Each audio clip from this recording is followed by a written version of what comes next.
Bungie just dropped a massive hotfix. In today's video, we'll be going through it from start to finish because there's a lot of excellent changes being made to Destiny 2. We have hotfix 7005, seasonal exotic activity, animation changes made to the data collection boss encounter in the variable exotic mission that had the potential to cause issues with photosensitive players. Okay, small change there.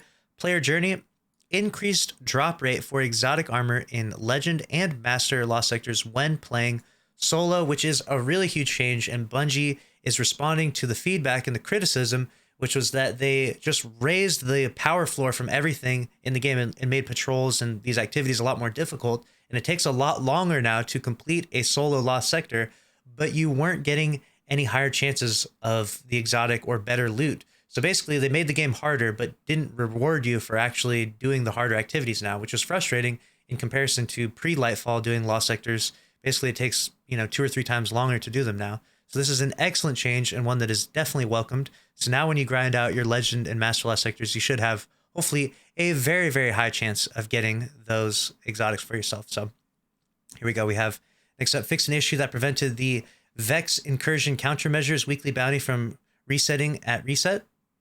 Got that. Fix an issue where players on their alternate characters could not progress the Hall of Heroes intro quest after interacting with the statues early. Got it. Any players who ran into this issue may now progress normally. UI issues. We got made an adjustment to how to return to orbit option is triggered after completing a specific battleground. Perfect. Previous implementation enabled mistakenly skipping end of mission cinematics when returning to orbit from the commendation screen. Gameplay and investment. Armor.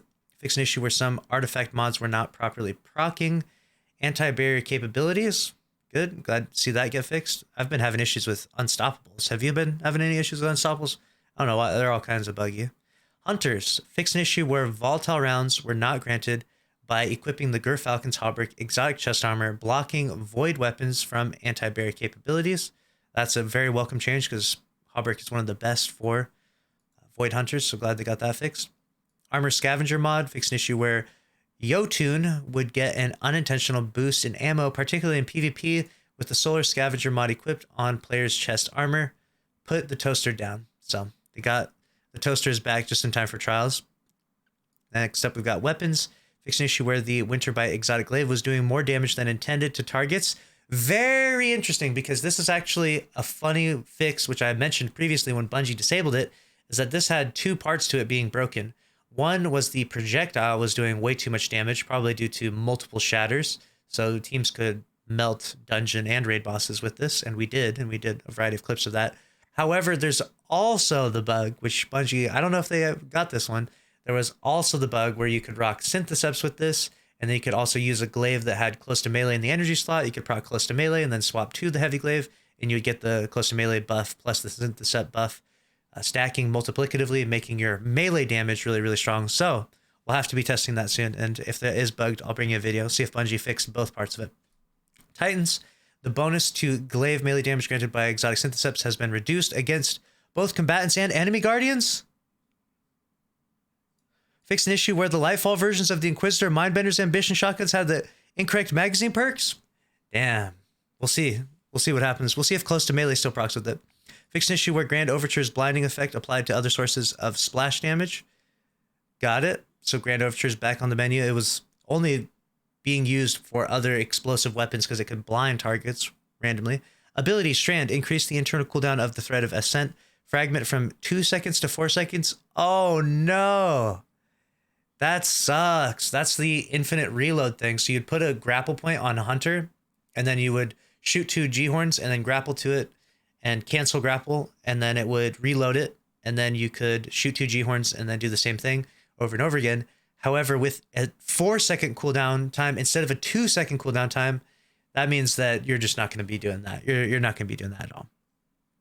Maybe if you had a weapon that fired like a really long phase and terrible reload, like, I don't know, a machine gun or something, maybe then. But Strand, fixed an issue where after a player grappled to a thrown tangle, the Berserker's Into the Fray aspect would fail to activate on further tangled detonations. Oh, that's good. I didn't even realize that was an issue, but that's good they got that fixed. Strand fixed an issue where the suspending detonation from Broodweaver's Mindspun Invocation aspect was not properly stunning unstoppable champions. Excellent.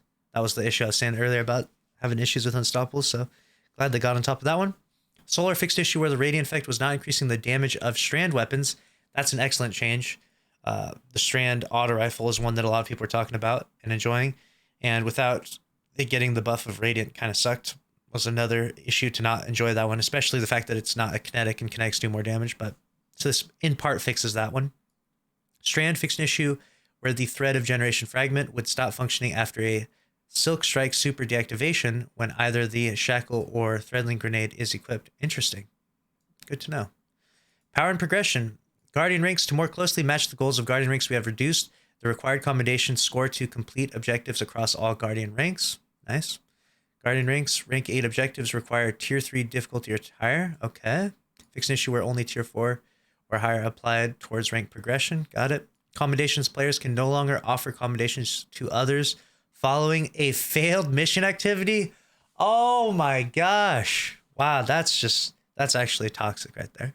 So you're saying that if me and my fellow Guardians just wander into a last wish, we're just trying to go in for a little Petra run, and we just happen to put in the code, and then by chance, we happen to all shoot rockets accidentally at our feet simultaneously and die. We can't give each other the heroic commendation. We can't give each other the brave commendation. Can't give the insightful commendation. That's actually toxic, Bungie. Unbelievable. Canceled. General, fixed issue where Guardians and their weapons were not rendering properly, effectively making them appear as invisible when in game. That's the big one right there. That's the one we wanted to get fixed. And Twitch gift sub bounty reward now correctly appears in the Cryptarch. Very nice. Let me know your thoughts about these patch notes down below. Make sure to subscribe if you want to stay up to date on all the news in Destiny 2. Smash the like button. I'll see you in the next one. Thanks for watching. Later.